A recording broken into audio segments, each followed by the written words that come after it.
요즘 날씨 많이 춥죠? 기도하고 시작하겠습니다. 하나님 아버지 감사드립니다. 세상이 너무 혼란스럽지만은 그런 가운데도 진리의 빛을 비춰주셔서 예수님 바라보며 소망 잃지 않고 여기까지 오게 하셔서 감사드립니다. 우리 모두 예수님 안에서 선한 싸움을 싸우며 믿음으로 승리할 수 있도록 우리 모두 기도의 자리에서 붙잡아 주시옵소서. 예수님의 이름으로 기도하옵나이다. 아멘.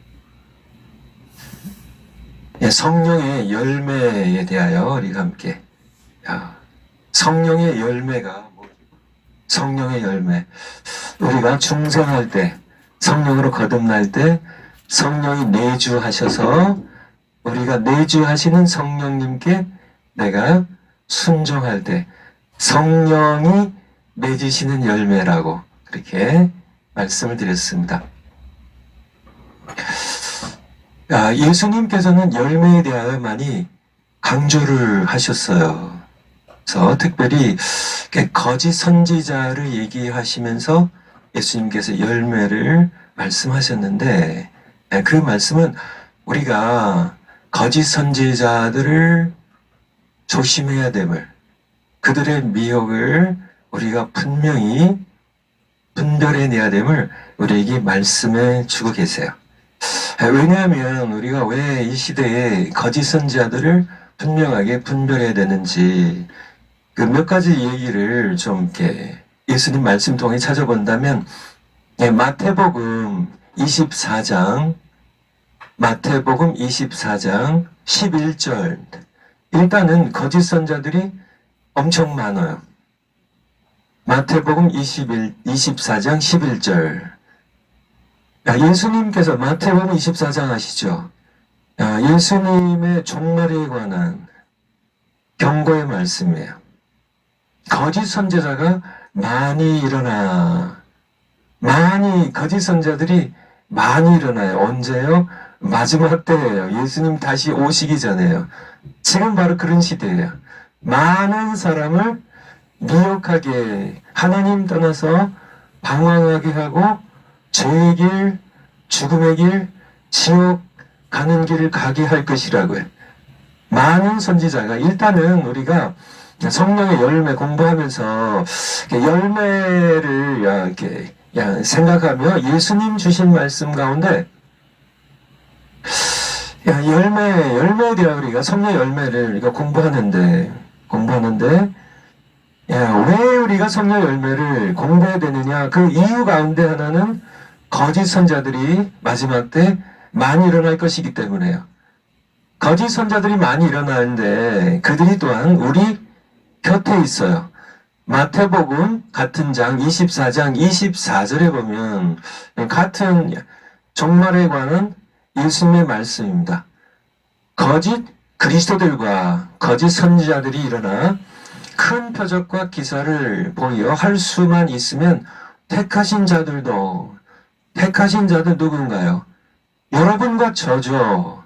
하나님의 택하심 받은 백성들도 이 거짓 그리스도와 거짓 선자들이 먼 데 있는 것이 멀리 먼 나라, 우리와 상관없는 저 타민족, 아프리카의 저 먼 아시아 서쪽 끝에 거기에 거짓 선자들이 다 포진해 있는 것이 아니라 바로 택하신 자들인 우리 여러분들 곁에 거짓 선자들이 있다는 사실이에요. 그리고 또 하나 우리가 경계해야 되는 중요한 것이 마태복음 7장입니다. 15절. 마태복음 7장 15절. 마태복음 7장 15절. 예수님의 말씀입니다. 거짓 선지자들을 삼가라.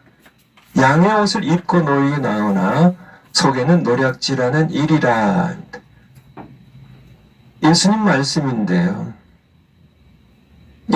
왜 우리가 거짓 선자들을 조심해야 하나? 그 이유는 그들은 양의 옷을 입고는 그렇지만은 노략질하는 하나님의 양떼를 해치는 죽이고 약탈하는 이리 때임을 우리에게 말씀해주고 계시기 때문에 그래요. 그래서 이 거짓 선자들의 피해가 너무 많기 때문에 그래요. 거짓 선자들이 너무나 많이 하나님의 교회를, 하나님의 양떼를 많이 해치기 때문에 그렇습니다. 노략질하는, 약탈하는, 양떼가 있을 때 이리떼들이 습격을 하면 양떼들이 남아나지를 않아요. 전부 물어 뜯기고 죽임을 당하고 끌려가고 마는 그러한 일이 너무 위험하기 때문에요.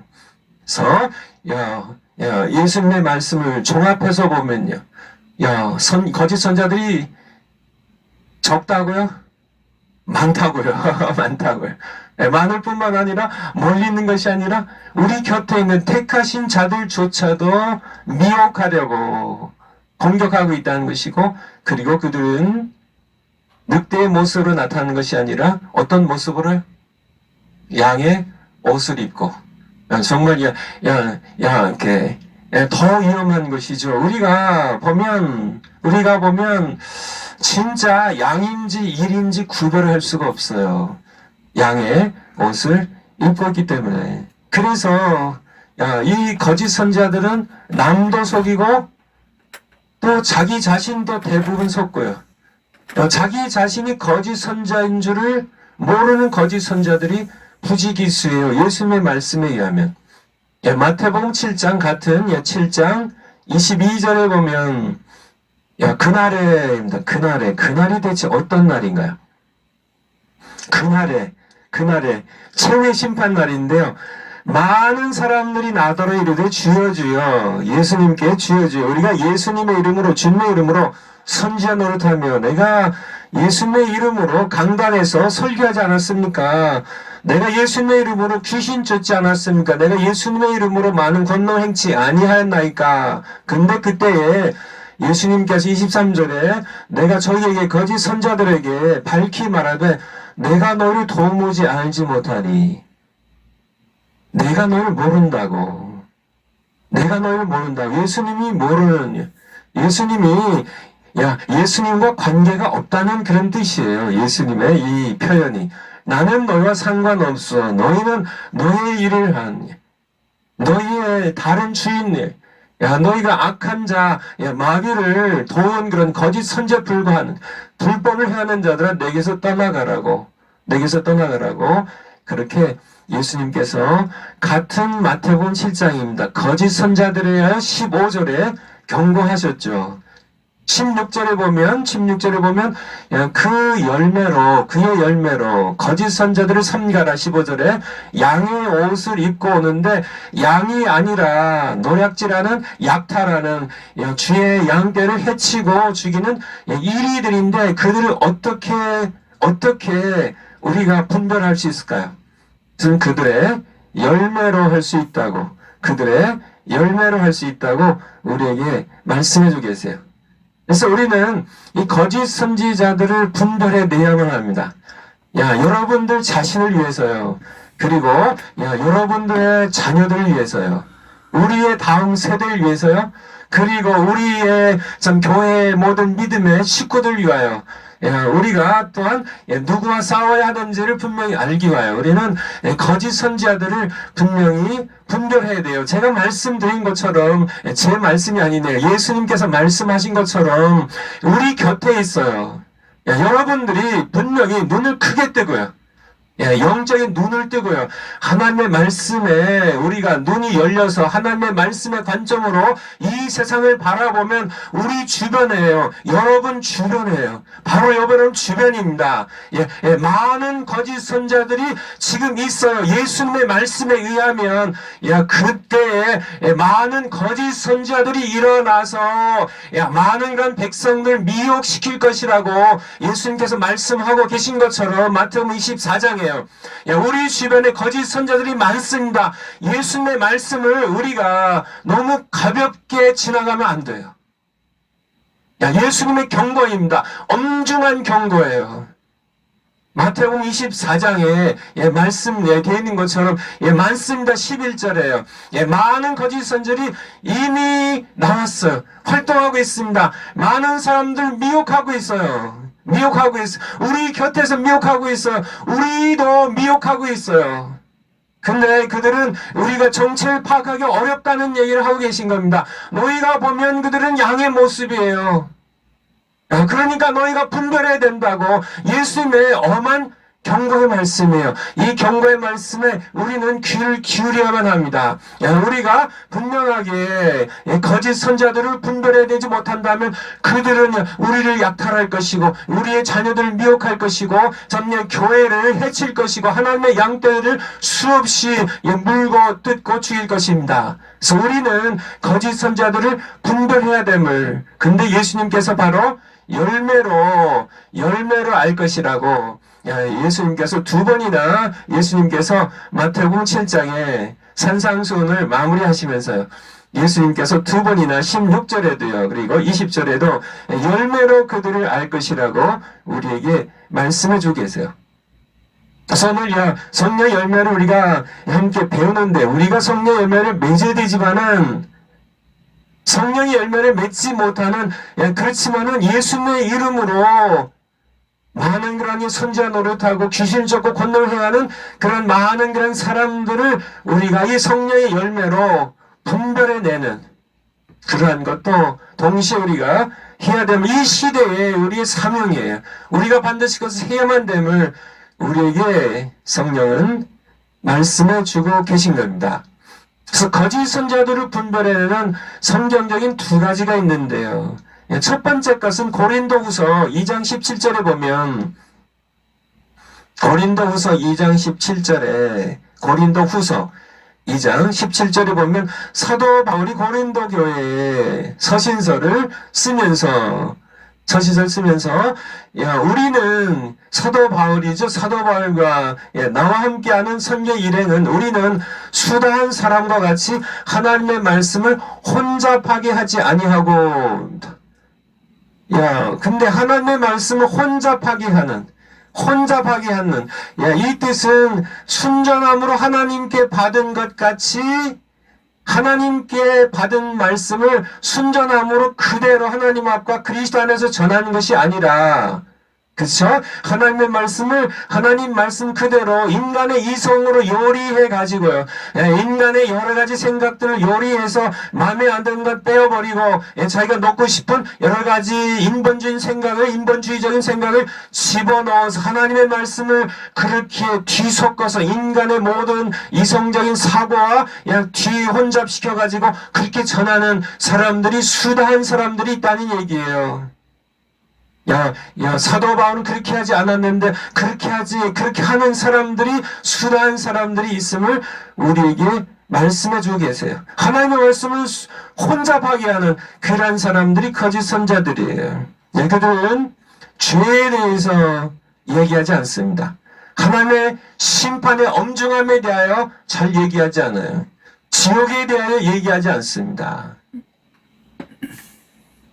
그들은 회개하라고 외치지 않아요. 자신들도 회개하지 않는데 회개하라고 외치지 않습니다. 그들이 외치는 것은 평강이에요. 그냥 이대로 신앙생활 잘하고 있는 거라고, 이대로 그냥 잘 살면 된다고, 이렇게 살면은 여러분들이 다 천국 가고 다 잘 사는 것이라고 그렇게 얘기하죠. 예레미야 14장 13절, 예레미야 14장 14장 13절 13절 이에 내가 가로되 슬프도소이다 주 여호와여 보시옵소서. 선지자들이 이게 거짓 선자들인데요. 그들에게 이르기를, 백성들에게 이르기를 너희가 칼을 보지 아니하겠고 기근은 너희에게 이르지 아니할 것이라. 지금 예레미야를 통해 하나님께서는 심판을 말씀하시는데요. 칼의 심판을, 기근의 심판을, 재앙을 하나님께서 말씀하시는데 너희가 돌이키지 아니하면 우상 숭배를 버리고 내게 돌아오지 아니하면 내가 칼로 기근을 심판하겠다고 하나님께서 예레미야 선지자를 통해 말씀하시는데 이것이 하나님의 순전한 말씀인데요. 거짓 선자들이 말씀을 혼잡하게 합니다. 거짓 선자들이 하나님의 말씀을 그대로 전하질 않아요. 그들은 이르기를 주 여호와여 보시옵소서. 선지자들 거짓 선자들이 그들이 칼을 너희가 백성들의 칼을 보지 아니하겠고 기근이 너희에게 이르지 아니할 것이라고 여호와께서 이곳에서 너희에게 예루살렘 성 너희에게 확실한 평강을 주시리라 하나이다. 이시 바로 예레미야 그가 거짓 선자인가요? 재앙이 임하지 아니하고 하나님께서 평강을 주실 것이라고 그렇게 하나님께서 이 예루살렘 성전이 있는데 하나님의 거룩한 이름이 있는데 이 성을 하나님께서 포기하지 아니하시고 바벨론 제국의 모든 군대를 다 물리칠 것이라고 칼과 재앙이 임하지 않을 것이라고 그렇게 얘기하는 백성들은 거짓 선자들의 이야기를 더 좋아했다는 얘기입니다. 왕도 더 좋아했다는 얘기. 진짜 선지자인 예레미야의 외침을 싫어했습니다. 심판을 위하여 죄악을 회개하라는 그러한 외침을 싫어했어요. 오늘날도 마찬가지란 얘기입니다. 거짓 선지자들은 결국은 그들을 조종하는 사탄의 하수인들인데 결국은 백성들로 깨어나지 못하도록 그래서 하나님께 기도하지 못하도록요. 결코 죄에 대하여 회개하도록 하나님의 심판에 대하여 지옥에 대하여 얘기하지 않습니다. 그런데 예수님의 말씀이요. 정말 부지기수의 사람들이 지금 죄악 가운데 살면서 그것이 죄인지도 모르고 살아가는 하나님의 심판에 대한 두려움 없이 정말 지옥길로 무수한 사람들이 수백만 명, 수천만 명, 수억만의 사람들이 지옥으로 몰려가고 있는데 거짓 선지자들은 전혀 방관한다는 얘기예요.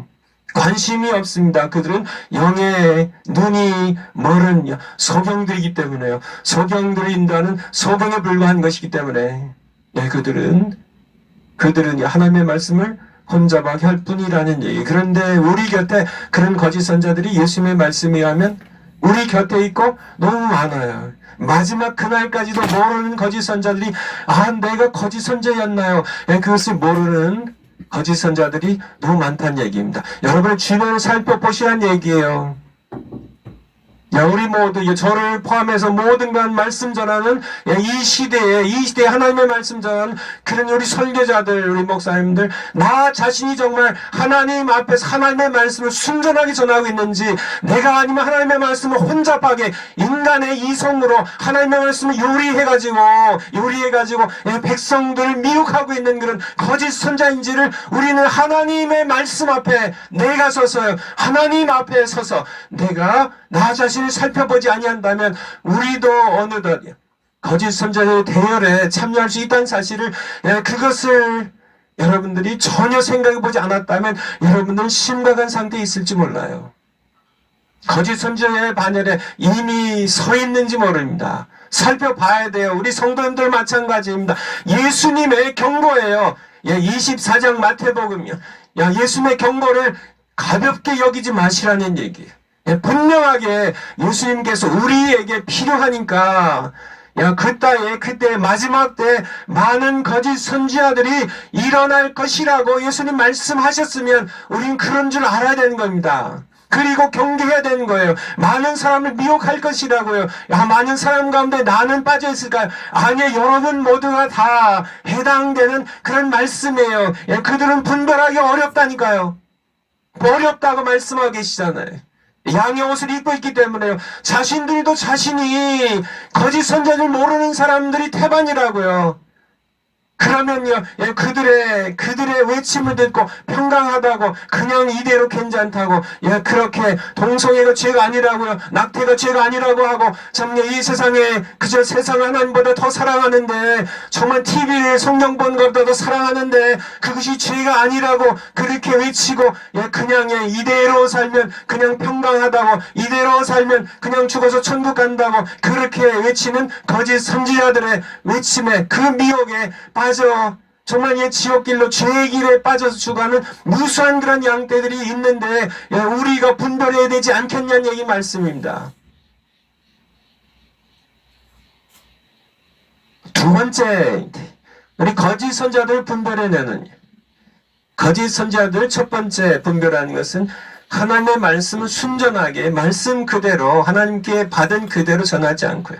자꾸 인간적인 그런 사고를, 인간적 의견들을, 철학을, 뭐 여러 가지 자신들의 여러 가지 주관적인 판단들, 해석들을 거기에 자꾸 집어넣어서 말씀 혼잡하게 한다는 게 첫 번째. 그 두 번째가 바로 열매에 관한 겁니다.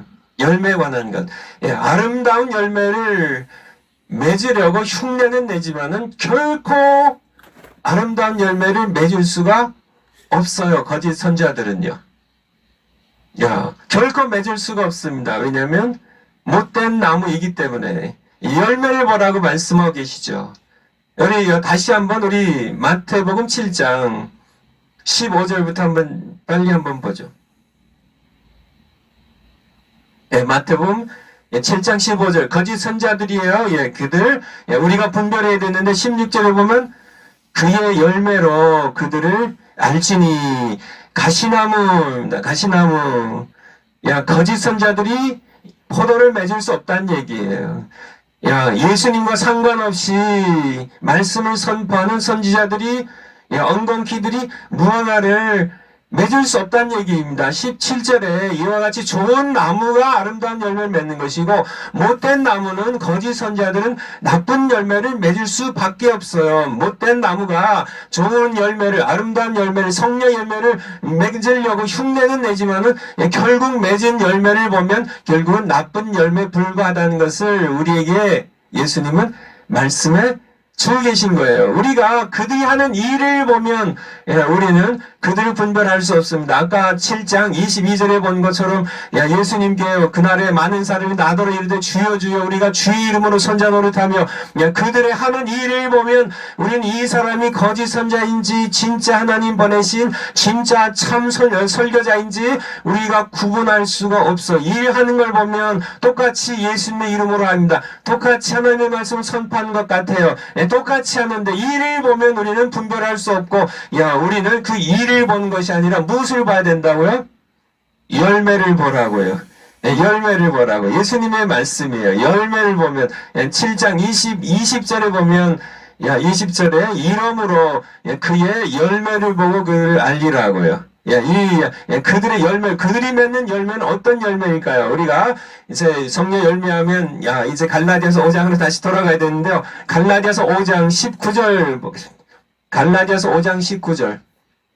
이 나쁜 나무, 거짓 선지자들이 맺는 열매는 19절부터 21절까지 나옵니다. 그들이 맺는 열매는 음행, 더러운 것, 호색, 우상숭배, 술수, 원수 맺는 것, 분쟁, 시기, 분냄, 당짓는 것, 불리함과 이단과 투기와 술취함과 방탕함, 또 그와 같은 그런 죄악들, 이런저런 이 나쁜 열매들을 맺는 이것이 바로 거짓 선지자들이 맺을 수밖에 없는 그런 열매들임을 성경은 우리에게 말씀해 주고 계세요.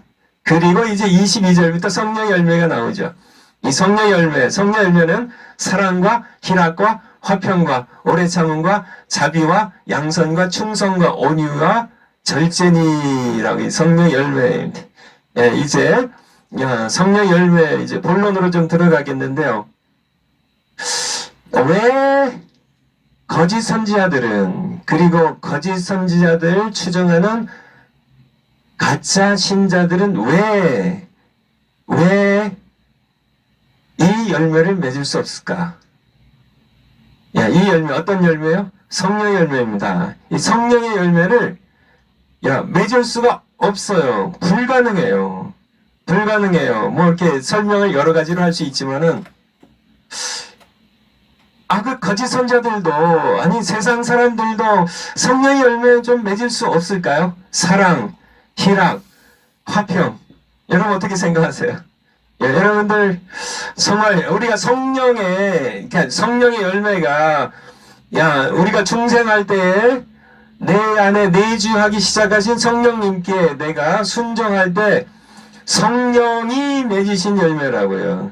내가 하나님을 위하여 맺어드리는 열매가 아니고 성령이 맺으시는, 내 안에서 맺으시는 그런 순종하는 우리를 통하여 맺으시는 이 열매가 무엇인지 성경적으로 좀 정확하게 보면, 아, 그렇군요. 그래서 세상 사람들도, 당연히 거짓 선자들도 이 성령의 열매를 맺을 수 없군요. 그래서 우리가 성령의 이 열매를 보면, 아, 이 사람이 거짓 선자인지 아닌지를 우리가 정확하게 분별할 수 있음을. 그래서 여러분들이 좀 정확하게 오늘 하나님께서 주신 말씀, 그냥 순전한 말씀 그대로요. 우리가 이 시간에 이해를 하시고, 앞으로 우리가 이 말세를 살아가면서 이 말씀이 굉장히 여러분들에게 중요한 성경적인 교훈이 될 것입니다.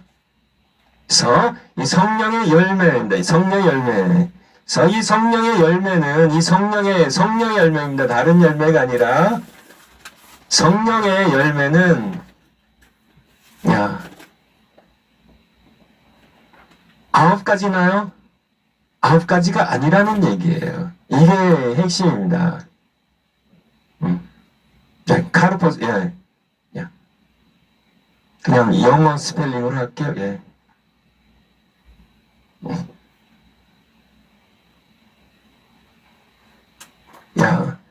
여기 쓰인, 이제 단어가 이 카르포스라는 헬라어인데요. 이게 복수가 아니라 단수예요. 성령이 우리에게 주신 말씀이 이게 굉장히 큰 차이를 가져옵니다. 그래서 갈라디아서 5장 22절에 이 성령의 열매는 단수예요. 하나예요. 하나라는 사실을. 한 열매에 9가지 속성이 있는 겁니다. 이것이 이 시간에 하나님께서 우리를 통해 주시는 굉장히 중요한 교훈입니다. 무슨 뜻이냐면 나는 성령이 내가 거듭나고 성령이 내주하셔서 내가 사랑의 열매를 맺는데 나는 희락의 열매는 맺지 못하고 있어요. 이거는 말이 안 된다는 얘기예요. 무슨 얘기인지 알죠?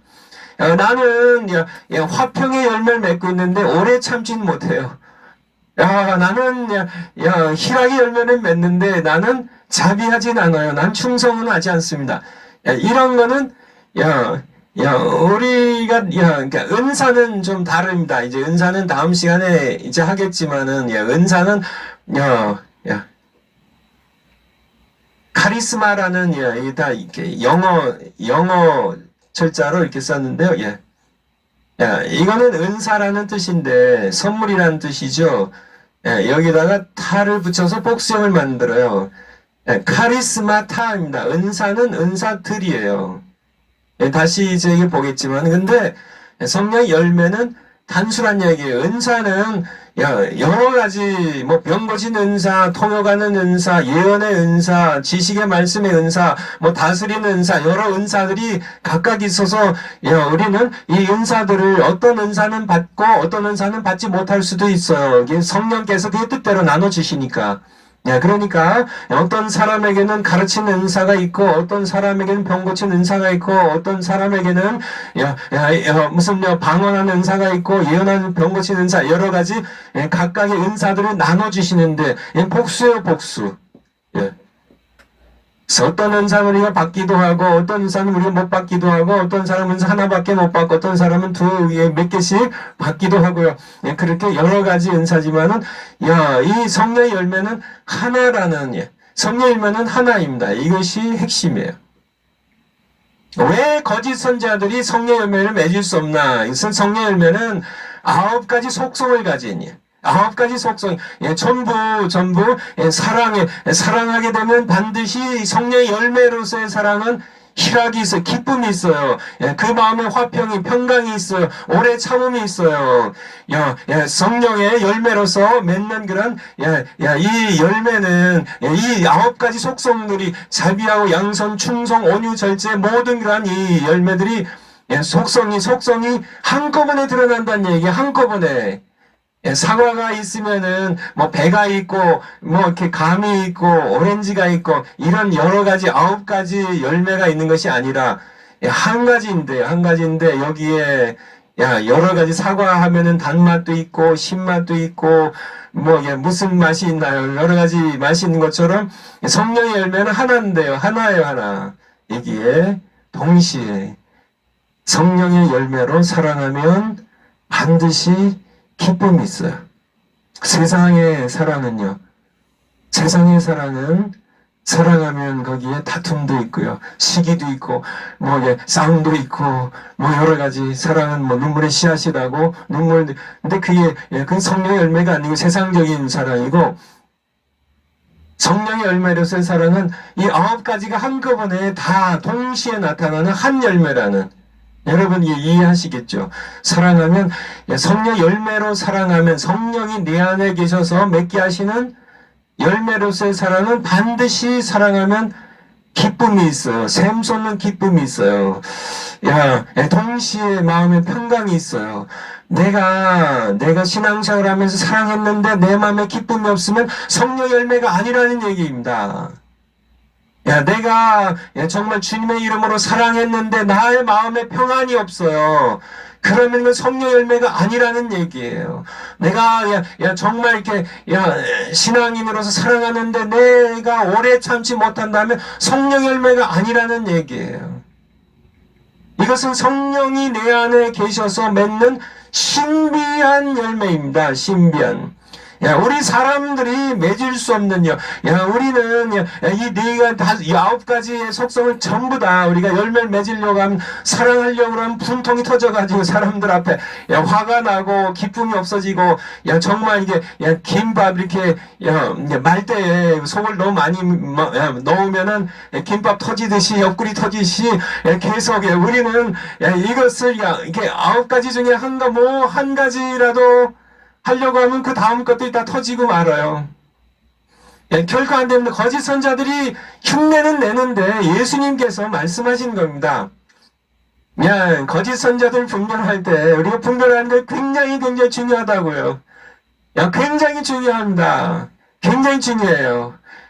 왜냐하면 분별하지 않으면 우리가 거짓 선자들에 미혹을 당해요. 우리가 그들에게 물어뜯겨요. 우리 자녀들이 물어뜯겨서 죽임을 당해요. 수많은 이런 영혼들이 지옥에 끌려가요. 방황하다가 인생 허비하면서 하나님 찾지 못하게 하는 것이 바로 이들의 미혹이니까. 그래서 우리가 거짓 선자들을 우리가 분명하게 분별해야 되는데요. 그 중에 예수님 말씀하신 중요한 것이 열매를 보라고. 여러분들이 이 핵심을 분명하게 아셔야 돼요. 열매를 보라고. 예수님의 이 경고의 말씀이, 엄중한 이 경고의 말씀을 여러분들이 마음에 새기고 그들의 열매를 주시하는데, 이들이 이 열매를 왜 못 맺나? 이 성령의 열매의 핵심이 바로 사랑과 희락과 화평 오래 참음 자비 양성 충성 온유 절제, 이 열매가 이게 9가지 각각 다른 열매라 하나씩. 그러면 사랑 한번 맺고 그 다음에 희락 그 다음에 맺고 이게 아니라 그렇게 하면 어쩌다가 좀 흉내 낼 수 있겠지만은 성령 열매로서의 사랑은 반드시 한번 성령이 내 안에 계셔서, 여러분들 경험해 보시면은 이미 경험해 보신 분들이 많으시겠죠. 정말 세상의 정욕의 사랑은 거기에 온갖 다툼이 있고 싸움들이 얼마든지 일어날 수 있죠. 사랑에도 기쁨이 없어요. 허탈한 이런 사랑들이 세상에 너무나 많죠. 그렇지만은 성령이 내 안에 계셔서 내가 순종할 때 맺는, 성령이 맺게 하시는 성령의 열매는 사랑하면 반드시 기쁨이 있습니다. 반드시 기쁨이 있어요. 우리가 이제 성령 열매 속성들 9가지 이렇게 살펴보겠지만은, 이 희락이라는 것, 정말 내가 옥에 갇혔어도 참여할 수 있는 그러한 기쁨이요. 사도 베드로가 이제 다음 날이면은 이제 헤롯 왕이 죽이려고 이미 야고보 사도를 목을 쳐서 죽였고요. 죽이려고 깊은 감옥에 그렇게 가두었는데 깊은 잠이 들 수 있는 그 평강이 바로 성령 열매예요. 하나님을 사랑하고 이웃을 사랑하는 이 사랑 가운데 사랑하는데 평안이 있어. 사랑하는데 오래 참아요. 사랑하는데 자비함과 양선함과 충성이 있어요. 온유와 절제가 있어요. 이게 동시에 한 열매의 속성이라는 이것이, 그러기 때문에 결코 흉내 낼 수 없는 흉내낼 수 없는 그런 열매임을. 그런데 한 가지만 좀 덧붙인다면 이게 성령의 열매로서 이 아홉 가지 속성이 있는데요. 이 속성들 끌고 가는 것이 뭐예요? 이 아홉 가지 속성들 끌고 가는 것이 사랑이라는 거예요. 제가 오늘도 이 전철을 타고 왔는데요. 전철을 타고 오면서 종로 3가역에서 내렸는데, 이제 1호선 타고 3가에서 내렸는데, 거기서 5호선으로 이렇게 갈아타고 이제 광화문 쪽으로 이렇게 오는데, 제가 이렇게 종로 3가에서 내려가지고 1호선에서 5호선 갈아타는 것을 처음 해봤습니다. 오늘 처음 봤어요. 근데 진짜 복잡하더라고요. 진짜 복잡하더라고요. 어쨌든요, 그걸 말씀드리려고 하는 건 아니고, 이렇게, 제가 전철을 타고 왔는데요, 뭐 기차를 타고 왔는데, 맨 앞에 엔진이 달린 기관차가 있어요. 바로 이것이 사랑이란 얘기입니다. 성령의 열매는 하나의 기차예요. 이게 떨어지지 않는 하나의 기차입니다. 근데 이 앞에 이끌고 가는 것이 사랑이라는 겁니다. 사랑이 끌고 가요. 성령이 내 안에 역사하셔서, 내주하신 성령이 나를 인도하셔서 내가 순종할 때 내가 사랑하게 되면 이 사랑은 반드시입니다. 100% 기쁨을 가져와요. 세상이 줄 수 없는, 빼앗아갈 수 없는 기쁨이에요. 이게 성령의 열매라고요. 이 사랑이 이끌리는 이 성령의 열매를 맺으면은 우린 반드시 마음이 평안해요. 세상이 아무리 폭풍이 일어도요. 이게 성령의 열매라는 겁니다. 그래서 결코 거짓 선지자들은 이 열매를 맺을 수가 없어요. 이것은 성령만이 우리 안에서 맺게 하시는, 그래서 성령이 맺게 하신 열매라는 얘기입니다. 인간이 맺을 수 없고, 저도 맺을 수가 없고요. 우리가 내주하시는 성령께 순종할 때 성령께서 맺으시는 그러한 열매입니다. 열매. 이것을 보고 예수님 말씀하신 겁니다. 이 열매를 보고 너희가 거짓 선지자들을 분별하라고. 뿐만 아니라 우리 자신들도 이 열매를 맺는 그런 우리가 되어야만 우리는 정말 내가 하나님의 자녀고 내가 정말 좋은 나무임을, 맞습니다. 내가 예수님 믿고 복음 듣고 예수님 믿고 내가 중생을 거듭난 신자들로 성령이 내주하셔서 나를 순종해서 내가 성령 열매를 맺으면서 이 열매를 하나님께 영광 돌리며 살아가야 하는데, 맞습니다. 내가 이 내주하시는 성령님을 근심시켜드리고 이 성령님을 내가 소멸하면서 내가 살기 때문에 내가 항상 기뻐하지 못하고 내가 항상 기도하지 못하고 내가 범사에 감사하지 못하면서 성령 열매를 맺지 못하는 그런 우리가, 이 시간에 우리가 회개하고 성령 열매를 맺는, 그래서 이 마지막 때가 되면 양극화 현상이 일어납니다. 마지막 때 우리 성경에 요한계시록을 봐도 그렇고 디모데후서를 봐도 그렇고요. 이 마지막 때가 되면 점점 더 양극화 현상입니다. 악한 사람은 점점 더 악해지고 선한 하나님의 백성들은 점점 더 선해져요. 점점 더 거룩해져요. 이것이 양극화 현상인데요. 이것이 바로 예수님께서 말씀하시는 마태복음 13장에서 말씀하시는 알곡과 가라지의 비유예요. 예수님께서 천국에 이제 좋은 씨앗을 뿌려서 알곡들이 있는데 사탄이 와서 가라지 씨앗을 뿌립니다. 종들이 와서 이 가라지 전부 다 뽑아버릴까 하니까 예수님이 뭐라고 말씀하세요? 그냥 두어라. 추수 때에 이제 알곡과 가라지가 이제 모습을 분명히 드러내면 미리 하다가 보면 잘못 알곡도 너희가 뽑을 수 있으니까 그냥 두라고. 추수 때까지. 농사 지을 때 보면 벼농사를 지면은 피와 이제 이렇게 잡초죠. 이 벼가 구별이 잘 되지 않습니다. 그렇지만 추수 때가 되면 피가 모습을 드러내요. 그때 뽑아내라고.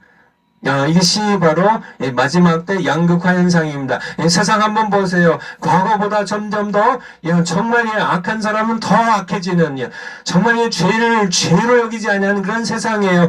옛날에 저희가 학교 다닐 때는 기껏해야 주먹으로 싸웠습니다. 코피 터지면 난리 나는 거죠. 그 정도 아닙니다. 우리는 기껏해야 우리 시골에서 못된 짓 하는 것이 산에 올라가지고 이 낙엽 말아가지고 어른들 담배 피는 흉내 내는 게 이게 진짜 가장 못된 짓이에요.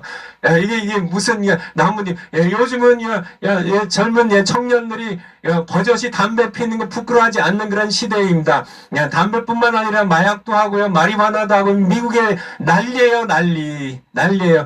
옛날에는 어떻게 여학생 손 한번 잡으면은 남자들 얼굴이 새빨개지고 그렇게 하는데, 요즘은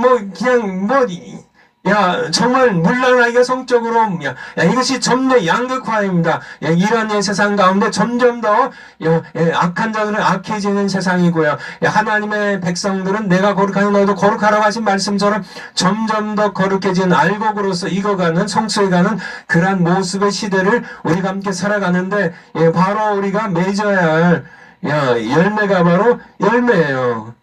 바로 성령께서 맺게 하시는 이러한 열매를, 그래서 우리가 하나님께는 영광이 되게 하고요.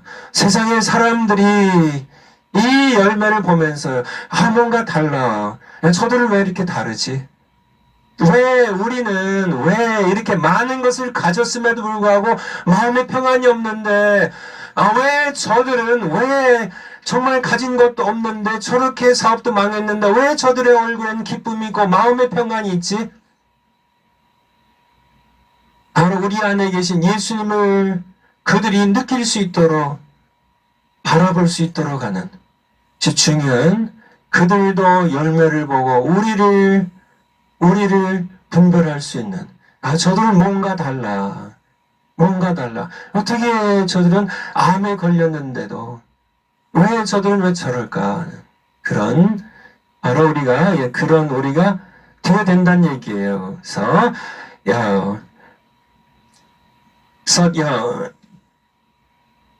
첫 번째 드린 말씀은요, 성령 열매는 하나라는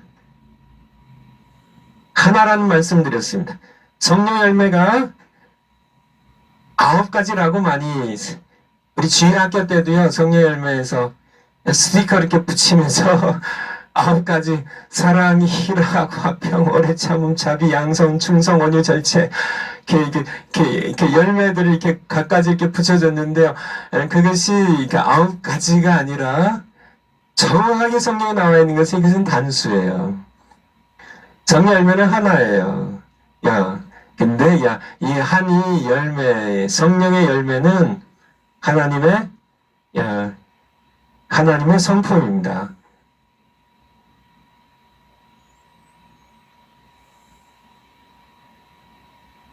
바로 하나님의 한 성품이에요. 그분의 성품에 담겨있는 9가지 속성이라는 얘기. 성경 한번 볼까요? 베드로후서 1장 4절입니다. 우리가 성령 열매를 맺는 것은 하나님의 성품에 참여하는, 베드로후서 1장 4절입니다. 1장 4절. 같이 한번 우리 읽어보겠습니다. 시작. 이로써 그 보배롭고 지극히 큰 약속을 우리에게 주사, 이 약속으로 말미암아 너희로 정욕을 인하여 세상에서 썩어질 것을 피하여 어디에요? 신의 성품에, 하나님의 성품에 참여하는 자가 되게 하려 하셨으니, 하나님의 성품에 참여하는 겁니다. 하나님은 사랑이세요. 잘 아시죠? 요한일서 4장에 하나님은 사랑이시라, God is love입니다. 하나님 사랑이시라. 하나님의 사랑에는 기쁨이 있어요. 하나님의 성품입니다. 그래서 성령의 열매를 맺는 것은 하나님의 성품에 참여하는 것이에요. 하나님의 성품에 참여하는 것입니다. 동시에 하나님의 성품인데요, 바로 이 성품이 바로 예수 그리스도의 성품이세요. 예수 그리스도의 성품입니다. 우리가 성령 열매를 맺는다는 것은 그리스도의 장성한 분량에 이르기까지 그리스도의 성품을 닮아가는 것, 곧 하나님의 성품을 닮아가는 것임을 우리에게 성령은 말씀해 주고 계세요. 그래서 성령의 열매 맺는 것, 왜 그것이 왜 중요한가? 바로 또 하나의 중요성은 바로 성령의 열매를 맺으면서 우리는 하나님을 닮아가는, 하나님의 성품에 참여하는 우리가 된다는 사실을 여러분들이 기억하셨으면 좋겠어요. 그래서 이 시간에 우리가 한번 찬송을 좀 한 장 하고, 그 다음에 우리 좋으신 하나님 혹시 틀어줄 수 있어요? 좋으신 하나님. 같이 한번 찬송하겠습니다. 좋으신 하나님, 좋으신 하나님, 참 좋으신 나의 하나님, 우리의 기도를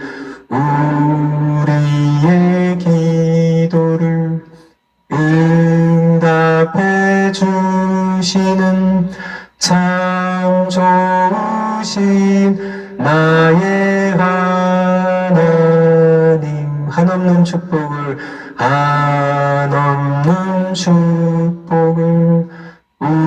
우리에게 주시는 참 좋으신 나의 하나님.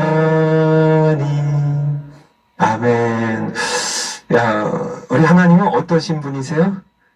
좋으신 하나님이세요. 아시죠? 좋으신 분이세요. 근데 그분이 누구의 하나님이세요? 나의 하나님, 좋으신 하나님. God is so good. God is so good. 좋으신 하나님, 참 좋으신 나의 하나님, 여러분의 하나님입니다. 우리 하나님, 저희 하나님이시죠. 그래서 이 시간에는 그러면 성령의 열매의 9가지 속성 가운데 사랑부터 한번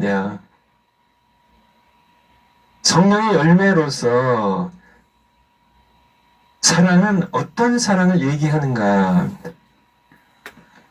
여러분들이 아마 오래 신앙생활 하신 분들은 대부분 들었을 텐데요. 헬라어로 사랑이라는 단어가 4가지예요. 여러분들 뭐가 있어요? 정욕의 이성 간의 사랑을 에로스라고 합니다.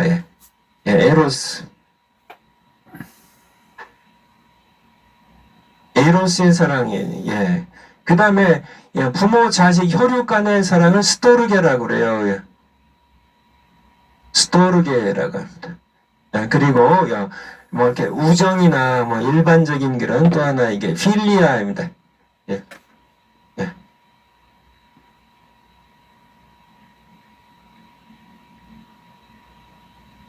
이렇게 써야 또 정확하겠네요. 필리아. 4가지가 있는데, 또 하나가 우리가 잘 아는 아가페예요. 4가지. 우리가 성경으로 한번 보면, 우리 요한 1서 4장 7절부터 한번 보겠습니다. 요한 1서 4장 7절. 요한일서 4장 7절. 사랑하는 자들아, 우리가 서로 사랑하자.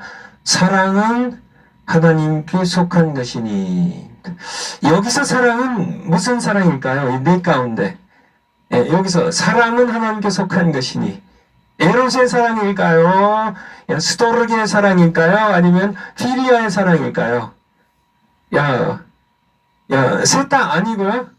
아가페의 사랑입니다. 여러분들이 혹시 찾을 수 있으면 한번 헬라 원어를 한번 보시면 아가페의 사랑이 하나님께 속한 것이, 이 말씀이 의미하는 것은 무엇일까요? 이 아가페의 사랑은 하나님께 속한 것이에요. 나머지 3개는 하나님께서 우리에게 선물로 주셨어요. 무슨 의미인지. 이 3가지 사랑은 우리가 노력하지 않아도 할 수 있는 겁니다. 에로스의 사랑에 남녀 간의 사랑 노력해야 되나요? 그냥 태어나면 그냥 주어지는 하나님의 선물이에요. 근데 에로스의 사랑도 하나님의 법 안에서 얼마든지 선한 아름다운 선물입니다. 교육 간의 사랑이 이게 애를 바득바득 써야 할 수 있는 사랑이 아니에요. 필리아의 사랑도 마찬가지입니다. 필리아, 필로소피 하면은 소피아가 지혜고요. 필로가 여기 나온, 지혜의 사랑의 학문이 철학이라는, 이게 그런 사랑입니다. 이런 사랑이, 지혜를 사랑하는 것이, 어떤 친구 간의 우정 이런 것들이 노력해야 되나요? 아니요. 이것은 하나님이 그냥 우리가 태어날 때부터 주신 거예요. 이 세 가지는 우리에게 주신 거기 때문에 그냥 노력하지 않아도 되는 그런 사랑인데, 그런데 이 아가페의 사랑은 하나님께 속한 거예요. 여러분, 이게 성령의 열매로 얘기할 때, 왜 우리가 이 성령의 열매를 스스로 인간의 힘으로 거짓 선자들이 왜 흉내는 내는데 맺을 수 없나? 이것이 하나님께 속한 열매에 속한 거기 때문에 그래요. 하나님의 이 아가페 사랑입니다. 이것이 바로 우리에게 이 아가페 사랑은 예수님께서 많이 말씀해 주고 계신데요. 예수님 말씀하신 대로 우리가 이렇게 오른뺨을 누가 치면은 그러니까 얘 왼뺨을 돌려대는 것. 누가 오리를 가자고 하면 십리를 가는 것.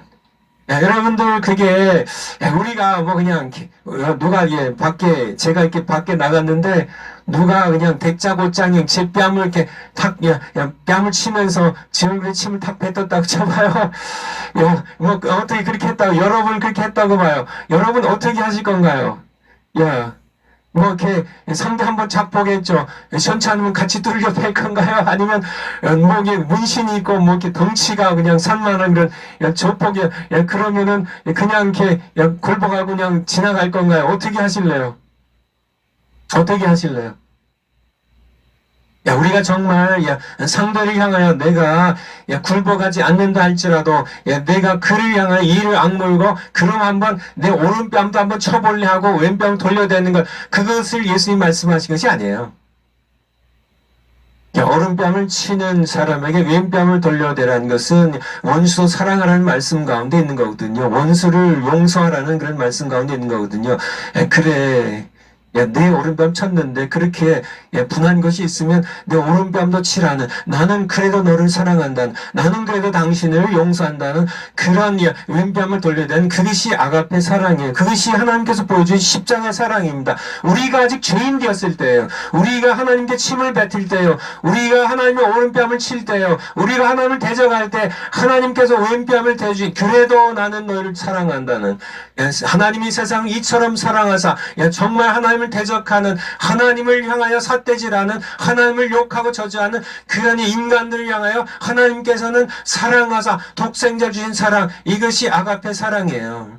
이것이 거짓 선자들이 흉내낼 수 없고 사람들이 흉내낼 수 없는, 우리의 힘으로는요, 말씀드린 것처럼 그런 사랑을 하려고 하면 김밥 몇 그릇 터지시지 기쁨이 없어져요. 우리의 마음 가운데 정말 분통하고 정말 원통해가지고 이게 그냥 멱살 잡고 그냥 좁혀고 내가 한 대 맞았으면 10대 그냥 짓밟고 싶지, 그것이 인간의 이 아담의 타락 이후에 우리의 본질적인 모습이고요. 우린 결코 되지가 않습니다. 흉내를 낸다 할지라도 사랑, 그래서 그러면 한번 사랑의 모습이라도 흉내 내려고 하겠지만은 사랑하면 희락이 안 돼요. 사랑을 아무리 애써도 그렇게 애를 써도요, 왼뺨을 돌려대도요, 오리를 끌고 가는 그런 사람에게 정말 이 오리를 더 가서 심리 가줄 때 그냥 내 마음에 분통이 터지고 이가 갈려가지고 우리의 사랑이 안 돼요. 마음의 평안이 없어져요. 우리는 이 성열매를 맺을 수가 없다고. 그래서 이 열매로 분별하라고요.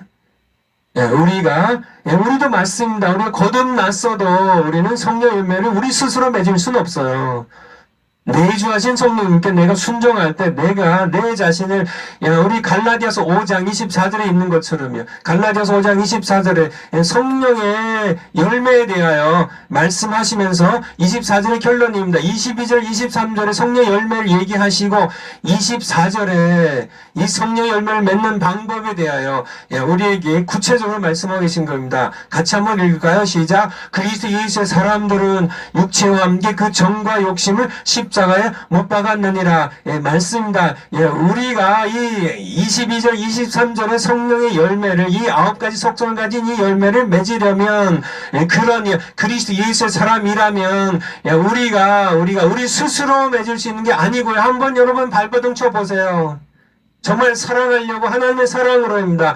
아가페 사랑 한번 하려고 하면 노력해보세요. 노력하면 발버둥 쳐보면 그렇구나, 내가 이런 사랑할 수가 없구나 하는 것을 우리가 깨닫게 되죠. 그래서 정과 욕심을 십자가에 못 박는, 내주하신 성령님께 순종하는, 그리고 순종하는 그 우리가 될 때 성령이 맺으신 열매예요. 그래서 정말 중생은 거듭난, 그래서 성령이 우리 안에 내주하시는 좋은 나무만 성령의 열매를 맺을 수가 있어요. 그래서 우리는 열매로 분별할 수 있습니다. 열매로요. 성령 열매를 맺으면 참 선지자입니다. 성령 열매를 맺지 못하면 예수님 말씀하신 대로 거짓 선지자예요. 여러분들도 중생한 하나님의 백성으로서 여러분은 성령 열매를 맺을 수가 있어요. 내주하신 성령님께 내가 나 자신을 부인하고, 우리 정광 목사 말씀하신 것처럼 자아를 파쇄하고요. 파쇄하고 내 자아를 깨뜨리고 십자가 못 박고 성령께 내가 복종할 때 성령이 내 안에서 맺은 이 열매를 맺는 우리가 되어야 된다는 것을 성경은 우리에게 말씀해 주고 계신 거예요. 우리 사람들의 모습입니다. 제가 옛날에 읽은 글에 의하면요, 탈무드에 그런 얘기가 있다고 그래요.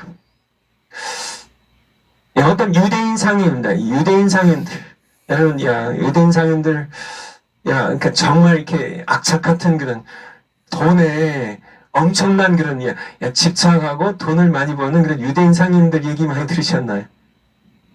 어떤 유대인 상인에게 천사가 나타났는데 그에게 이렇게 한 가지 이렇게 제안을 했다 그래요. 나에게 무엇을 요구하면은 당신에게 주겠는데 바로 당신 앞에 있는 가게에 2배를 주겠다고. 이 유대인 상인이 고민을 하기 시작합니다. 내가 좀 이렇게 100만 달러를 좀 달라고 하면 내 앞에 상인한테 200만 달러 줄 거 아니에요. 내가 큰 상점을 하나, 멋있는 건물 하나 달라고 하면 앞에 상인에게 건물 2개 줄 거 아니에요. 그래서 고민하다가 이제 천사에게 그렇게 요구했대요. 내 한 눈을 빼주세요 하고요. 무슨 얘기인지 아시겠죠? 상대방 눈, 양쪽 눈 다 뽑아주세요 하는 인간의 모습입니다. 남의 불행을 통하여 행복을 찾는 그런 인간의 모습입니다. 제가 이렇게 열애전에 아마 미국에서 어떤 이렇게 설문으로 이렇게 파악한 내용이 있는데 제가 구체적인 내용은 잘 모르지만 대충 이러한 얘기입니다. 예를 들어서 미국 사회가 이렇게 돈 받는 거 이런 거에 굉장히 신경을 많이 쓰니까 이렇게 설문조사 내용이 뭐냐면 모든 사람들, 당신 이렇게 주변의 모든 친구들 모든 사람들에게 이렇게 100만 불씩 주고 이렇게 당신이 이렇게 70만 불 받겠냐, 당신만 70만 불 받겠냐, 아니면은 당신만 50만 불 받고 모든 사람들에게 20만 불씩 주랴. 둘 중에 선택하라면 뭘 선택하겠어요? 여러분들 뭘 선택하겠어요? 여러분들 여러분들 직장 동료 전부 다 세 계급씩 승진하는데 여러분 한 계급 승진하시겠어요?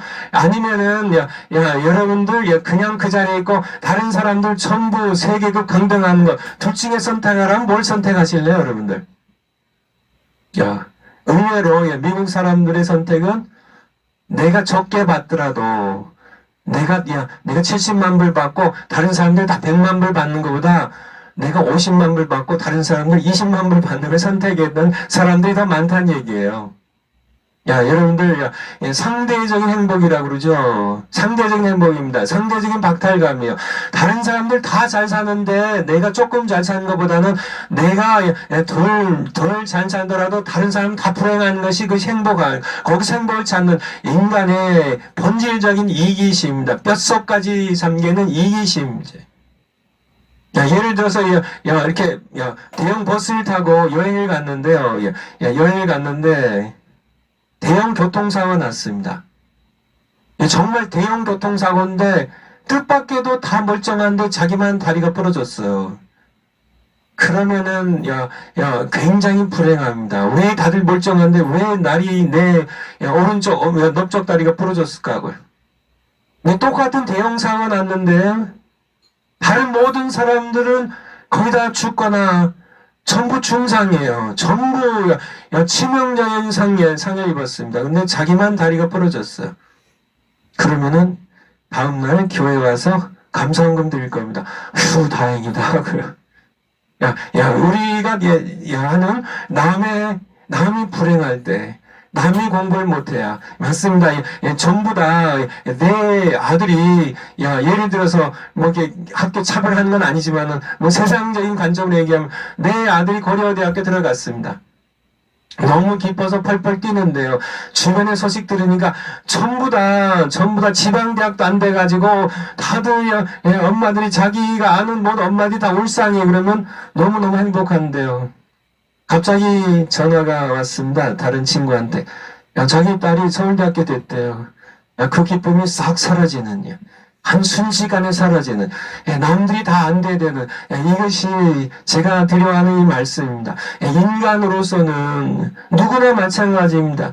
로마서 3장 10절 말씀처럼 의인은 없나니 하나도 없다고요. 우리가 겉으로는 이렇게 예쁘게 화장도 하고 멋있게 옷도 갖춰 입고 수염도 깎고 머리도 단장하고 이렇게 하지만은 실상은 예수님께서 바리새인들 향하여 말씀하신 것처럼 너희 겉은 깨끗하지만은 너희 속은 썩었다고 탐욕으로 정욕으로 모든 이기적인 모든 악한 욕망들을 썩었다 하는 것처럼 우리는 그런 존재임을 우리가 어떻게 성령의 열매로서 아가페 사랑할 수 있는가? 우리로서는 할 수 없다는 얘기입니다. 우리가 이런 사랑들을 할 수 있지만은 에로스의 사랑들을 할 수 있지만은 아가페의 사랑은 우리가 할 수 없다는.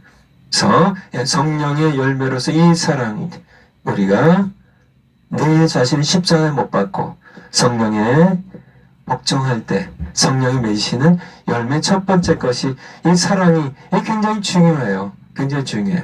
사랑입니다. 두 번째 성령 열매로서의 속성이 희락이라는 겁니다. 희락입니다. 카라라고 하죠. 카라 영어로 스페링으로 하면 joy입니다. joy. 희락이라는 것. 성령을 따를 때, 특별히 성령 충만할 때 성령이 주시는 기쁨이에요. 사랑하게 되고 기쁨이 솟아나게 되는 세상적인 그런 기쁨하고는 다른 것입니다. 빌립보서 4장 4절부터 한번 보겠습니다. 빌립보서 4장 4절부터. 빌립보서 여러분들, 빌립보서를 에베소서, 빌립보서, 골로새서, 빌레몬서를 뭐라고 불러요? 옥중서신이라고 부르죠. 옥중서신입니다. 1차 투옥 기간에 로마에서 쓴 서신서죠. 사도 바울은 지금 세상적으로는 기뻐할 수 없는데요. 빌립보서를 일컬어서 기쁨의 서신이라고 하는 것처럼 기쁨에 가득 차가지고 사도 바울이요. 내가 기뻐하는데 너희도 기뻐하라고. 주 안에 항상 기뻐하라. 내가 다시 말하노니 기뻐하라고. 기뻐하는 이유 가운데 중요한 이유가 하나 있는데 5절에 보면 너희 관용을 모든 사람에게 알게 하라. 주께서 가까우시니라. 5절입니다. 예수님이 이제 곧 오세요. 우리가 이 기쁨입니다. 정말 예수님이 다시 오세요. 세상의 모든 염려가 이제 다 끝나요. 세상의 모든 고통과 눈물이 다 씻김을 받아요. 예수님 다시 오십니다. 여러분들 주 안에서 기뻐하시기 바래요. 역사적인 그 서양의 역사적인 문서에 보면 로마 제국의 트라이안 황제 때 가이어스 플리니라는 그런 소아시아 총독이 보낸 보고서에 의하면 이게 누가 보냈는지 어쨌든 중요한 건 아니고요. 그 내용이 중요한 거죠. 내용에 보면 이렇게 크리스찬들을 박해하는 이 트라이안 황제들 크리스찬을 박해했는데 소아시아 총독이 플레니라는 이 총독이 박해하면서 이게 보고서를 올렸는데요. 이 로마 황제에게 자기가 이제 총독이니까 보고서를 올렸는데 그 보고서의 내용 가운데 여러 박해하는 그런 내용들이 이게 담겨 있는데 그 중에 한 보고서 내용이 이 크리스찬들은 좀 이상한 게 있다고. 그들의 가족이 그들의 형제자매가 죽어서 장례식을 할 때 슬퍼서 울지 않고 소풍 간 것 같다는 그런 내용을 적은 것이 서양의 역사의 기록에 남아 있습니다. 초대교회 성도님들 그렇게 핍박을 당하는데 초대교회 성도님들 무지막지한 핍박을 당하잖아요. 예수님 믿는 것 때문에 황제 숭배 안 한다고, 이방의 여러 제우스 신이나 이방 신들 섬기지 않는다고 그렇게 불에 태워 죽이고 기름감에 집어넣어 죽이고, 정말 굶주린 맹수에게 그렇게 원형 경기장에서 물어뜯어 죽게 하고, 나만 죽는 것이 아니라 자녀들, 어린 자식들까지 물어뜯겨 죽여가는 그런 것을 보면서 로마 사람들이 환호하고 하는, 즐거워하는, 그게 무슨 이렇게 그들의 어떤 축제나 아니면 스포츠 경기처럼 그런 핍박을 우리 초대교회 성도님들이 받았는데, 그런 가운데 크리스찬들은, 초대교회 크리스찬들은 죽었어요. 자기 남편이 죽었어요. 자기 자식이 죽었어요. 그런데 소풍 간 것처럼 즐거워했다고. 이것이 바로 성령의 열매로서 희락입니다. 희락이. 그래도 이 죄악 많은 세상입니다. 이 슬픔 많은 세상, 고통 많은 세상 떠나서 주님 곁에 갔으니까 함께 기뻐하는 천국 환송 예배 드리는 그들의 모습을 의아하게 생각하는, 의아하게, 정말 그렇지 않아요. 죽음은 모든 사람의 슬픔과 고통인데요. 아무리 악한 사람들도 자기 자식이 죽으면은, 자기 아내가 죽으면 고통 가운데 빠지는데, 초대교회 성도님들은 그렇지 않았다는, 정말 세상이 빼앗아갈 수 없는, 세상에 어떤 폭풍과 몰아쳐도 샘솟는, 시골에서 이렇게 샘솟는 거 여러분 보신 분들 계시나요? 샘은 펑펑펑펑 솟아올라요. 아무리 손으로 막아도요, 아무리 발로 막아도, 아무리 큰 바위돌로 막아도 도로 다시 옆으로 솟아나와요. 막을 수 없는데, 아무 힘으로도 막을 수 없는, 이 정말 세상이 아무리 누르고 막을 수 없는 이 기쁨이 여러분들 마음 가운데 충만하시기 바라요. 근데 오늘날 크리스찬들 보면, 오늘날 교회의 모습들 보면, 그렇게 누가 돌아가시지 않았는데, 장례식 예배 같아요. 늘 이렇게, 기운이 없고, 우울한 모습, 패배한 것 같은 그런 모습. 이게 바뀌어야만 됩니다. 여러분 안에 성령이 내주하세요. 그분께 여러분의 모든 염려도, 여러분의 모든 슬픔도, 두려움도 다 못 박아버리시고요. 성령이 내 안에서 샘솟듯 하게 하는 이 기쁨을 이렇게 맛보며 살아가야만 돼요. 그래야만 됩니다. 그래야만 우리는 세상의 빛이 될 수 있어요. 그래야만 세상이 우리의 빛을 볼 수가 있어요. 성령의 열매를 정말 잊어버린 보석 가운데 하나가 바로 기쁨입니다. 기쁨. 기쁨이에요. 세 번째가 기쁨, 세 번째가 화평입니다. 에이멘입니다. 피스입니다. 평화입니다. 평안입니다. 세 번째는 모든 게 다 마찬가지지만 이 화평은 하나님과의 관계 속에서 우러나는 화평이에요. 하나님과의 관계를 떠나서는 이런 화평이 올 수가 없습니다. 예수님께서 그렇게 나의 평안을 너에게 준다고. 나의 평안입니다. 우리 요한복음 14장 26절에서 27절 한번 보겠습니다. 요한복음 14장 26절. 보혜사 곧 아버지께서 내 이름으로 보내실 성령 그가 너에게 모든 것을 가르치시고 내가 너에게 말한 모든 것을 너희에게 생각나게 하시리라. 그런데 성령이 이제 오시면, 보혜사로 오시면 이렇게 어떤 평안이 싹트게 되는데요. 27절입니다. 같이 한번 읽겠습니다. 시작. 평안을 너희에게 주노니 곧 나의 평안을 너희에게 주노라. 내가 너희에게 주는 것은 세상이 주는 것 같지 아니하니라. 너희는 마음에 안심도 말고 두려워하지도 말라. 세상이 주는 평안. 세상이 주는 평안은 그래요. 이렇게 우리 세상에서 맛볼 수 있는 세상이 주는 평안입니다. 뭐 이렇게 다 아프지도 않고, 그쵸? 자식들 이렇게 속썩이지 않고, 뭐 사업 그냥 그럭저럭 잘 되고, 뭐 사고 나지 않고, 그러면은 이렇게 얻는 그런 세상의 평안. 그렇지만은 이런 세상의 평안은 폭풍우가 몰아치면요, 다 날아가는 평안이에요. 그쵸. 그냥 아프기만 하면 전부 날아가는 그런 평안입니다. 자식들이 교통사고나면 다 날아가는 평안이에요. 그런 평안, 세상이 주는 평안과 같지 아니하리라고. 내가 너에게 평안을 끼치노니 곧 나의 평안입니다. 예수님의 평안이에요. 하나님의 성품에서 나오는 평안이에요. 이 평안입니다. 이것이 성령의 열매로 우리 주어지는, 보혜사 성령님이 우리에게 오셔서 예수님을 가르치시는데, 증거하시는데 거기에 예수님의 평안이 있어요. 이 평안을 성령님께서 우리에게 증거하시고 맛보게 하시는데요. 이 평안은 세상이 주는 평안과 다르다고 우리에게 말씀해 주고 계세요. 이 평안을 여러분들이 누리셔야만 돼요. 누리시고 계시죠? 더 많이 누리셔야 돼요.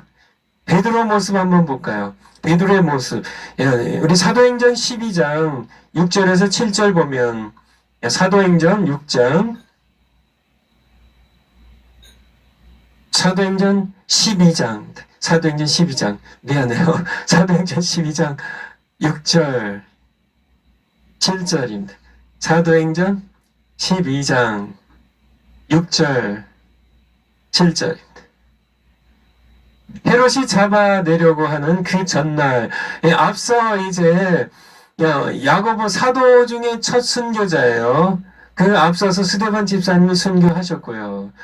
이제 사도 중에 야고보가 순교하셨어요.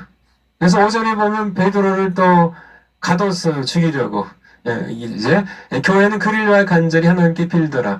헤롯이 잡아내려고 하는 그 전날 밤에 이제 다음 날이면 이제 그는 죽어요. 목에 베서 죽어요. 베드로가 두 군사 사이에 두 쇠사슬에 밀어 누워 자는데 하숫꾼들이 문 밖에서 옥을 지키더니, 7절 한번 올려주세요. 다음 절 7절에 보면 호련히 주의 사자가 천사가 곁에 서매 옥중의 광채가 조용하며 또 베드로의 옆구리를 쳐 끼워 가로되 급히 일어나라 하니 제 사슬이 그 손에서 벗어지더라. 이 말씀. 여기 보면 베드로의 모습이에요. 보통 이렇게 우리가 이렇게 잘 때에 이렇게 누가 불을 확 켜면 금세 깹니다. 이게 야, 뭔가 이렇게, 야, 이렇게, 그쵸. 근데 이렇게 천사가, 야, 이 천사가 옥중에 광채가 조요하며라고 말씀하고 계신데, 천사가 영광의 광채를 바라면서 예, 보통 이렇게 이스라엘 가보니까 옛날 감옥이 대부분 지하예요, 지하. 지하에 어두운 데거든요. 기껏해야 이제 이렇게 옛날 호롱불 같은 거 이렇게 한두 개 이렇게 해놨을 뿐 침침하고 어두운 곳에 더욱이 이제 밤중이니까 예, 캄캄한데 천사가 광채를 바라면서 나타났는데도 베드로가 잠을 깨지 않아요. 그래서 어떻게 해서 천사가 베드로의 옆구리를 꽉 쳐가지고 깨웠어요. 일어나라고. 베드로의 모습입니다. 베드로가 얼마나 평안하게 잠들었는지. 아, 이제 내가 주님 곁에, 나의 사랑하는 예수님 곁에, 내가 이제 이 세상의 모든 수고의 짐을 벗고 내가 이제 내일이면 가겠구나 하는 얼마나 마음 평안했으면요. 보통 사람 같으면요. 그쵸. 선잠도 자지 못했을 텐데요. 두려움 가운데 떨면서 밤을 새웠을 텐데, 야, 그가 선잠을 잔 것도 아니고 깊은 잠에 빠져가지고 옆구리를 그냥 쳐가지고 제발 일어나라고 천사가 옆구리를 칠 만큼 그는 이것이 바로 예수님의 평안이에요. 이것이 바로 성령의 열매의 속성으로서의 평안이, 이런 평안입니다. 세상에 어떤 폭풍이 몰아친다 할지라도요. 어느 나라가 옛날에 그러니까 이렇게 평안이라는 피스라는 주제로 사진전을 한 적이 있는데 많은 작품들이 나왔겠죠. 근데 그 작품, 이게 평화라는 주제의 사진으로 이제 그러니까 대상을 받은 사진이 의외로 폭풍과 있는 바닷가에 바위 위에 새 한 마리가 이렇게 이렇게 잠들어 있는 모습을 이렇게 새들이 보통 이렇게 기세 고개를 이렇게 푹 파묻고 그것이 당선됐다는 얘기를 들었는데 이것이 바로 예수님의 평안이에요. 정말 이렇게 십자 못 박고 죽이려고 하는 그런 세력들이 음모를 꾸미고 사탄의 공격이 이렇게 시시각각 다가오는 그런 폭풍 전야에 예수님께서는 의외로 나의 평안을 너에게 준다고 저자들에게 말씀하시면서요. 담담하게 그의 길을 걸어가시는, 물론 겟세마네 동산에서 그가 간절한 힘쓰고 애써 더욱 간절히 기도하시고 땀방울이 핏방울처럼 뚝뚝 떨어지는 기도를 하셨지만은 그의 이후의 모습은 평안한 길을 걸어가시는, 담담하게 대제사장들 앞에 서고 빌라도 앞에 서고 십자가를 지고 죽으시는, 결코 예수님께서는 거기에서는 결코 어떤 그런 두려움도 어떤 그런 염려도 아무것도 없이 평안하게 그 많은 고초를 감내해 가신 예수님의 평안을 우리는 그 평안을 어떻게 우리가 그 평안을 누릴 수 있나? 성령의 열매로서. 우리 사도 바울의 경우도요. 사도행전 16장 22절부터 사도행전 16장 22절부터 사도 바울이 이제 제2차 선교 여행 중입니다. 이제 마게도냐로 건너가서요. 필리포에서 있었던 일입니다. 그래서 이제 어떤 한 여종이, 귀신 들린 한 여종을, 정하는 그런 귀신 들린 여종을 고쳐주죠. 귀신 쫓아주죠. 그리고 이제 거짓 모함을 받아가지고 이 사도 바울과 실라가 엄청나게 옷을 이렇게 찢어내고요. 옷을 벗기고 거기에 무지막지한 그런 채찍질을 당하게 됩니다. 그래서 22절에 보면 무리가 일제히 일어나 송사하니 상관들이 옷을 찢어 벗기고 매로 치라 하니, 요즘처럼 이렇게 산살 봐주면서 치는 것이 아니라 무지막지한 매질입니다.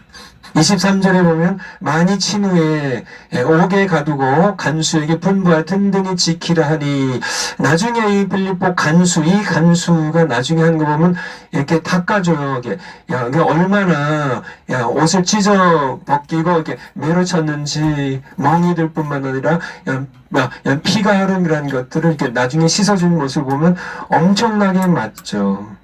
많이 친 후에, 많이 친 후에 옥에 가두는데요. 그래서 24절에 보면 그들이 깊은 옥에 집어넣고 발에 찾고 하시죠. 뭐 중죄인처럼 도망 못 가게 발에 찾고를 든든히 채웠더니, 25절 보면 그런데 놀라운 일이죠. 세상 사람들이 할 수 없는 일이죠. 밤중에, 한밤중입니다. 한밤중에, 깊은 밤에 바울과 실라가 기도하고 하나님을 찬미하며 뭐가 들어서 죄수들이 듣더라 합니다. 한밤중입니다. 요즘은 요즘에는 전등이 대낮 같고 차들이 빵빵거리고 TV 소리에 여러 가지 스마트폰에 온갖 것들이 세상을 시끄럽게 하지만은 정말 시끄러운 소리입니다. 거룩한 소리가 아니라 시끄러운 소리들인데, 이 2000년 전에 한밤중은 가끔 짖는 개소리가 가끔 들릴 뿐이겠죠. 새벽에 다구는 소리 정도 그거 조용한, 정말 정막이 흐르는 고요한 더욱이 감옥에 슬픈 사연들이 있는 이 감옥에 이 고요한 밤에 이 고요를 깨트린 소리가 있었습니다. 바울과 실라가 기도하고, 기도까지는 그래도 이해할 수 있는데 하나님을 찬미하는, 하나님께 기쁨에 감사에 찬미, 하나님 찬양하는, 정말 마음에서 깊은 곳에서 우러나는 하나님을 위한 기쁨의 감사의 찬미 소리를 누가 들었어요? 죄수들이 듣더라. 이 죄수들이 나중에 이게 큰 지진하고 옥토가 흔들리고 문들이 다 열리고 사람들의 메인 것들이 사슬과 착고들이 다 벗어지는데요.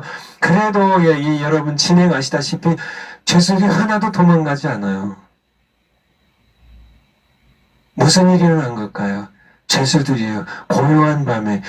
이제 이 바울과 실라가 대충 어떻게 끌려왔는지 이들이 알았을 텐데, 이 바울과 실라는 그들의 입에서 원망이 터져 나오지 않았습니다. 불평이, 저주가 터져 나오지 않았어요. 내가 하나님 복음 전하러 와서 이거 억울한 누명이라고 자기들을 매질한 사람들을 향하여 분통을 터뜨리고 그들에게 불만을 표하고 그들이 항의 목소리를 울리는 것이 아니라, 그런 말들이 전혀 없이 오히려 하나님께 기도하고 하나님을 찬미하는 이 모습, 이 거룩한 모습, 여기에 성령이 임재한, 하나님의 임재한 이 기도를 들으시고 하나님께 드린 찬미를 들으신 하나님의 거룩한 임재가 있는, 나중에 하나님께서 이들의 기도와 찬미를 받으신 하나님께서 옥토를 흔드시는 하나님의 거기 임재를 죄수들이 느꼈던 겁니다.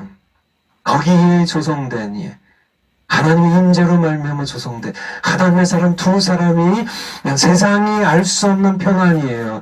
세상이 줄 수 없는 평안이에요. 예수님이 주신 평안이에요. 성령의 열매로서 맺는 이 평안을 이들이 죄수들이 보고 들은 겁니다. 바로 이 시대의 하나님의 백성들이 가져야 될 평안이에요. 정말 이렇게 억울한 일들이 우리에게 계속 일어나고 있죠. 정말 많은 그런 사건들이 이모저모 여러 가지 별 일들이 많이 일어날 수 있습니다. 정말 폭풍이 몰려올 수가 있어요. 억울하게 두드려 맞고 여러 가지로 우리가 파살당하고 억울한 일을 당하고 억울하게 남이 나를 모함하고 여러 가지 일들이 많이 진행될 수 있죠. 그러한 가운데 세상의 모든 사람들은 평안을 결코 가질 수 없지만은 오히려 분개하며 정말 이를 갈며 정말 내가 나가기만 해봐라, 내가 이렇게 분노의 칼을 갈고 그것이 사람들의 본연의 모습이지만은, 그것이 사람이 할 수 있는 그러한 모습이지만은 바울과 실라는 달랐다는 것이 어떻게 달랐을까요? 그들이 모두 성령의 사람들이었고 성령의 열매를 그들은 맺는 자들이었기 때문에요. 예? 죄수들이 듣는 시 바로 우리 주변에 많은 사람들입니다. 사람들이 바로 바울과 신라 같은 그러한 우리의 모습을 보면서 이 사람들이 정말 미쳤나, 아니면은 뭔가 왜 이 사람들이 왜 이렇게 참 평안할까, 왜 이 사람들이 왜 이렇게 분노하지 않을까, 왜 이 사람들이 왜 이렇게 평안하게 하나님을 찬미하고 기뻐하고 있을까, 정말 이해가 안 돼서 이 사람들이 둘 중에 하나라고 미친 게 아니면 정말 하나님 살아계신가, 둘 중에 하나. 그것이 바로 우리가 보여야 할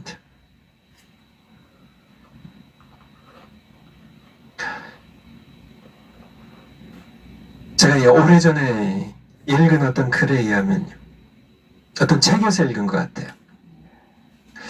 영국의 이제 위치라고 그러죠. 위치. 그러니까 우리 한국식으로 하면 무당입니다. 무당. 게 신들린 게 무당입니다. 그러니까 위치라고. 근데 그러니까 사실 이 위치에 이 영국 무당의 신들린 무당의 간증이에요. 이 간증을 어떤 사람이 이 책에 이렇게 써 옮긴 걸 좀 읽어봤는데요. 그러니까 이 위치가 어느 날 이렇게 영국인데요. 아마 제 기억이 맞다면 런던인데요. 거기에 이제 자기 집에 아침에 창문으로 내려다 보는데 정말 이렇게 지나가는 사람들의 얼굴이 너무나 밝아요. 너무나 평안해요. 정말, 이렇게, 근데, 한 사람, 두 사람 지나가는데요. 한두 사람이 아니라, 지나가는 사람들이 전부 그날따라, 이게 하나님의 은혜죠. 정말 너무 얼굴이 환한 거예요. 너무 얼굴이 환한 거예요.